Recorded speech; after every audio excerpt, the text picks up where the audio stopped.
Adequadamente instruídos por Julia, Bill fez ele mesmo a parte mais arriscada e nunca duvidou que conseguiria. Liguei à tarde e consegui descobrir que o supervisor da noite da força de segurança era um homem chamado Isaiah Adams. Às 21h30 daquela noite liguei para o prédio e falei com o guarda da segurança da recepção.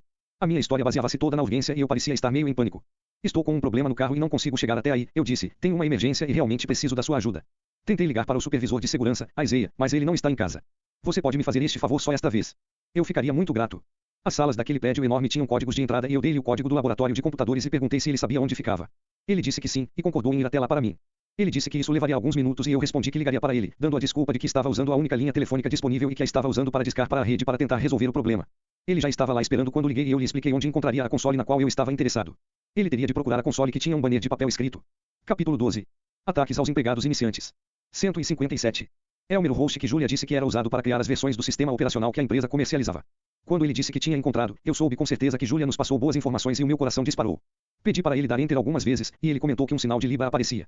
Isso indicava que o computador estava conectado como raiz, a conta de superusuário com todos os privilégios de sistema. Ele não era um bom digitador e foi uma dificuldade fazê-lo digitar o meu próximo comando, o qual era meio complicado mesmo. Ecofix, x00, bn sh etc password. Finalmente ele conseguiu e agora podíamos dar um nome de correção para a conta. Em seguida, fiz com que ele digitasse Ecofix 10.300, 00 etc shadow. Isso estabeleceu a senha criptografada, a qual é colocada entre dois pontos duplos. Se não houver nada entre esses dois pontos duplos, a conta fica com uma senha nula. Assim sendo, apenas aqueles dois comandos foram necessários para anexar a correção de conta ao arquivo de senhas, com uma senha nula. O melhor de tudo é que a conta teria os mesmos privilégios do superusuário. A seguir fiz com que ele inserisse um comando de diretório recursivo que imprimia uma longa lista de nomes de arquivo. Depois pedi para ele dobrar o papel, destacar e levá-lo para a sua mesa de segurança porque eu talvez tenha de ler alguma coisa mais tarde. O mais interessante disso tudo é que ele não tinha a menor ideia de que havia criado uma conta nova.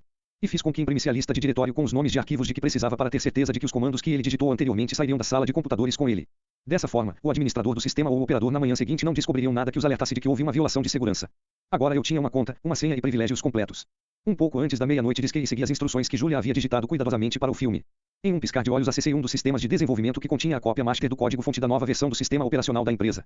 Carreguei um patch que Julia havia escrito, o qual, segundo ela, modificava uma rotina em uma das bibliotecas do sistema operacional. O patch, na verdade, criava uma backdoor oculta que permitia o acesso remoto ao sistema com uma senha secreta. Observação. O tipo de backdoor usada aqui não muda o programa de login do sistema operacional em si. Em vez disso, uma função específica contida dentro da biblioteca dinâmica usada pelo programa de login é substituída para criar o ponto de entrada secreto.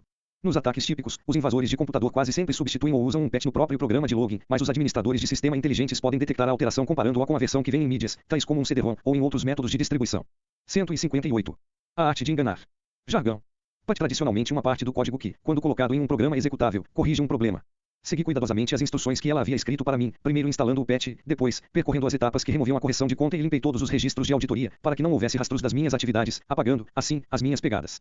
Em breve a empresa começaria a enviar a atualização do novo sistema operacional para seus clientes, as instituições financeiras de todo o mundo. E cada cópia enviada incluiria a backdoor que eu havia colocado na distribuição master antes de ela ser enviada, permitindo que eu acessasse o sistema de computadores de cada banco e corretora que instalasse a atualização. Obviamente, eu não havia terminado tudo, ainda havia trabalho a fazer. Ainda teria de acessar a rede interna de cada instituição financeira que queria visitar. Em seguida, teria de descobrir qual computador era usado para as transferências de dinheiro e teria de instalar software de monitoramento para saber quais eram os detalhes de suas operações e exatamente como os fundos eram transferidos. Tudo isso eu podia fazer à distância em um computador localizado em qualquer lugar. Por exemplo, com a vista de uma praia de areias brancas. Tahiti, lá vou eu. Liguei de volta para o guarda, agradeci sua ajuda e disse que ele poderia rasgar a impressão. Analisando a trapaça. O guarda de segurança tinha instruções para executar suas tarefas, mas por mais completas que sejam as instruções, não podem prever toda a situação possível. Ninguém lhe dissera o dano que poderia ser causado se ele digitasse algumas teclas em um computador para uma pessoa que ele achasse ser um empregado da empresa. Com a cooperação do guarda ficou relativamente fácil acessar um sistema crítico que armazenava o master de distribuição, apesar do fato de que ele estava trancado em um laboratório seguro. O guarda, obviamente, tinha as chaves de todas as portas trancadas. Mitnick. Quando o invasor de computadores não pode ter acesso físico a um sistema de computador ou à própria rede, ele tenta manipular outra pessoa para fazer isso por ele. Nos casos em que o acesso físico é necessário para o plano, o uso da vítima como representante é melhor ainda do que fazer você mesmo, porque o atacante assume menos risco de ser pego e preso. Até mesmo um empregado honesto, ou, neste caso, a candidata a PH.D e estagiária da empresa, Julia, às vezes pode ser enganado para revelar informações de importância crucial para um ataque da engenharia social, tais como onde está localizado o sistema de computadores alvo e o segredo do sucesso deste ataque quando eles criariam a nova versão de distribuição do software. Isso é impor recado do capítulo 12. Ataques aos empregados iniciantes. 159.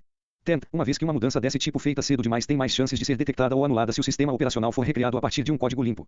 Você observou o detalhe de fazer com que o guarda levasse as folhas impressas de volta para a recepção e as destruísse mais tarde. Essa era uma etapa importante. Quando os operadores de computador chegassem para trabalhar no próximo dia útil, o atacante não queria que eles encontrassem essa evidência no terminal de impressão, nem notassem que estava no lixo. Uma desculpa razoável para que o guarda levasse as folhas evitou esse risco. O PAT de emergência. Você deve achar que um funcionário do suporte técnico entende os perigos de dar acesso à rede de computadores para um estranho. Mas quando o estranho é um inteligente engenheiro social disfarçado como um útil vendedor de software, os resultados podem não ser aquilo que você espera. Uma ligação útil. O interlocutor queria saber quem é o encarregado dos computadores aí. E a telefonista o transferiu para o funcionário do suporte técnico, Paul Ehen. O interlocutor identificou-se, Edward, da CROE, o fabricante do seu banco de dados. Aparentemente, vários dos nossos clientes não receberam um e-mail sobre a atualização de emergência. Estamos ligando para alguns para fazer uma verificação do controle de qualidade e saber se houve algum problema com a instalação do patch. Vocês já instalaram a atualização?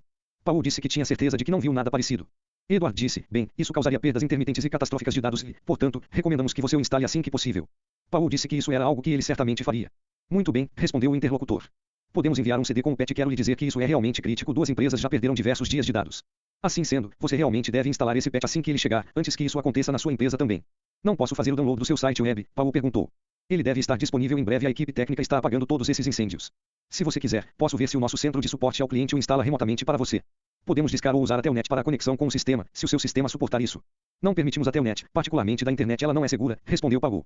Se você pudesse usar o SSH, Shell Seguro, seria bom, ele disse, citando um produto que fornece transferências seguras de arquivo. Sim? Temos o SSH. Então qual é o endereço IP? Paul deu o endereço IP quando Edward pediu e qual é o nome de usuário e senha que posso usar.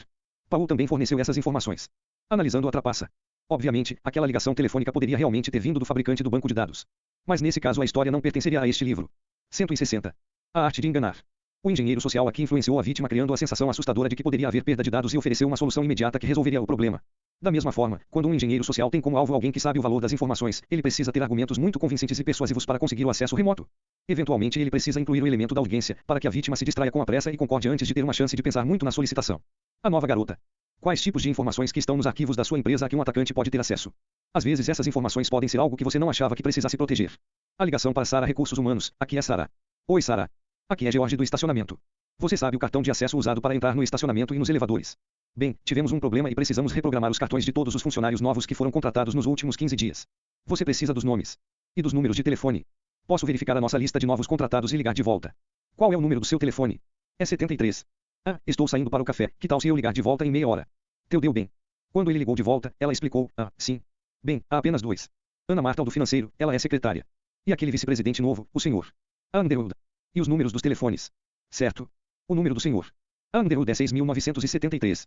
O de Ana Marta é 2127. Olhe, você me ajudou muito. Obrigado. A ligação para Ana Financeiro, Ana. Ainda bem que encontrei alguém trabalhando até mais tarde. Aqui é Ron Vitaro, sou editor da divisão de negócios. Acho que ainda não fomos apresentados. Bem-vinda à empresa. Obrigada. Ana, estou em Los Angeles e em meio a uma crise. Preciso de 10 minutos do seu tempo. É claro. Do que você precisa? Vá até o meu escritório. Você sabe onde é o meu escritório? Não? Capítulo 12. Ataques aos empregados iniciantes. 161. Muito bem, ele é o escritório de canto do 1/5. Andar sala 1502.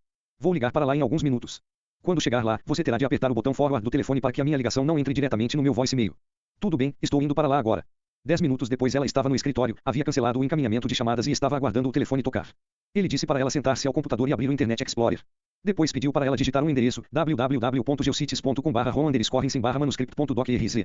Uma caixa de diálogo apareceu e ele pediu para ela clicar em Open. O computador parecia estar descarregando um manuscrito e, em seguida, a tela ficou em branco. Quando ela disse que algo parecia estar errado, ele respondeu: ah, não. Não de novo. Tenho tido problemas para fazer o download desse site web com frequência, mas achei que isso já estivesse resolvido. Muito bem, não se preocupe, vou conseguir esse arquivo de outra maneira mais tarde.